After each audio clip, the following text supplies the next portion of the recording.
What's going on, everyone? I hope everybody is doing well. And for the 8th time in a row, the 8th road win in a row, the Celtics win, this one coming against the New York Knicks. They are now 4-0 against them this season. The final score of this one being 116-102. Boston now has an absurd record of 45-12 and are 8 games above the Cavaliers, who sit in that second spot.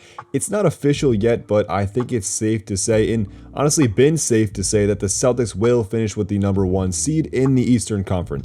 But anyways, let's get into this game. I want to start with an individual performance. We'll start with Jaylen Brown. He deserves the leadoff segment tonight. He finished with 30 points, 8 boards, 3 assists, and as he's done many times this season, 0 turnovers. 2 games back from All-Star break, and JB looks fresh. He looks focused and dialed in. I think he needed that All-Star break. I wasn't addressing it much, but before All-Star weekend, Brown didn't look like himself. He had that 5-game stretch there, averaging around 16, 6, and 5. He was avoiding shooting the 3 ball. He just wasn't himself, but he got to go to All-Star weekend. He had his trip to Puerto Rico, and now he's back at an All-NBA level. I thought tonight Jaylen did a great job setting the tone of this game. He was getting to the rim and providing a consistent answer for all Jalen Brunson's early buckets. Those two were going a little back and forth. They're both had 20 in the first half. This is one of those teams, though, the Knicks without OG, without Randall and Robinson, where JB can play bully ball with whoever is guarding him. This isn't a one-off, and it's not just a JB thing. In general, throughout this 8-game win streak, Boston has answered the call or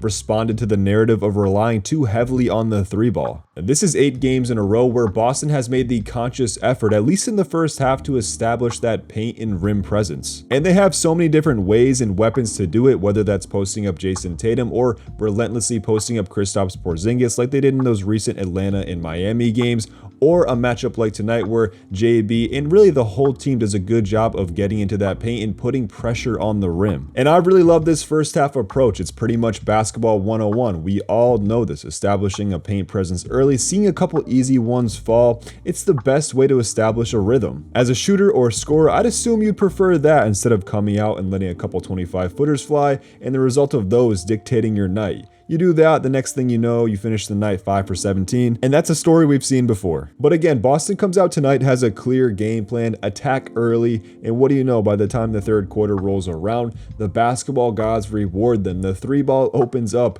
9 threes in that third quarter alone. Boston blows open the lead to 17 and never really looked back after that. I also want to give a lot of credit to Tatum tonight. Not a crazy stat line, 19 points, 6 boards, 6 assists, 2 steals, and a block, but that's exactly why I want to talk about him. There's been this misconception amongst fans that Tatum has been campaigning for the MVP or like complaining or crying about why he's not getting it, but that just isn't true. None of these Tatum quotes would be coming out if he wasn't constantly being asked or nagged about it. The whole reason that this discourse even started was because of Brian Windhorst on ESPN saying that Tatum isn't higher in the annual straw poll, most likely because of his shortcomings in the finals a couple years ago. Which, sure, whatever, but that's a whole other story. But back to Tatum, he rarely goes out of his way to talk about himself and his individual pursuits.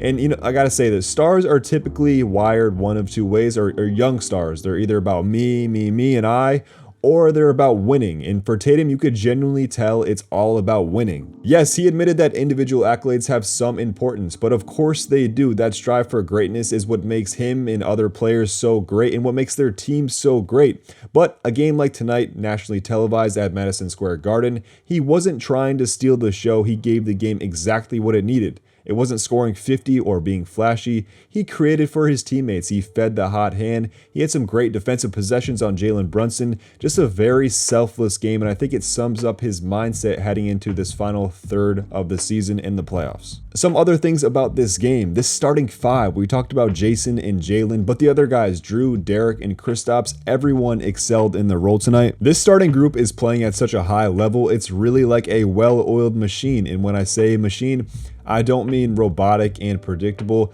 That couldn't be further from the truth. These guys are developing such an intuitive feel for each other, making quick decisions, finding the mismatch instantly. It's just been beautiful basketball to watch, and it has resulted in them moving up to the number 1 offense in the NBA. Before we get out of here, I want to talk about 2 more things. First, we'll talk about Al Horford because, you know, these 2 games after the All-Star break, I think fans have been kind of harsh on him, and I know that last episode I did say it looked like he needed some WD-40 to get the rust off his joints after that All-Star break, but tonight I thought he did a much better job. I mean, he looked fresher. He was doing well in switches, guarding guards past the three-point line, and we even saw some post work for Al. And we know that's not part of his game anymore since he's gotten older, but he showed some signs of some spryness tonight, and we just got to be ready for playoff Al, guys. You got to relax. Playoff Al will be here. Don't worry. Last thing I want to talk about is Xavier Tillman, but I don't know how big of a deal to make this because at the end of the day, he will be this team's 9th or 10th man. So I might just be talking about a whole lot of nothing.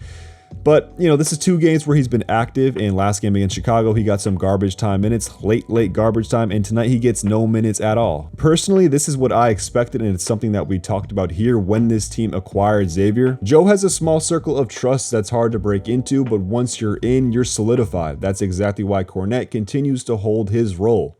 I know some people thought Tillman would come in and get minutes right away. It's still possible, but at the end of the day, you didn't give up much to get him, and Tillman labeled himself part of the Stay Ready crew, so I think we know what his role is. To recap the game, the Celtics win 116-102 and are now 45-12 on the season, and as I said before, 8 games up on the 2-seed Cleveland Cavaliers. But anyways, guys, I'm going to wrap it up right here. If you guys enjoyed this video, please like, comment, subscribe. It's the best and easiest way to support. I'm here after every single Celtics game, all 82 plus the playoffs. I'm not going anywhere. I will talk to you guys Tuesday, February 27th against the Philadelphia 76ers. Peace.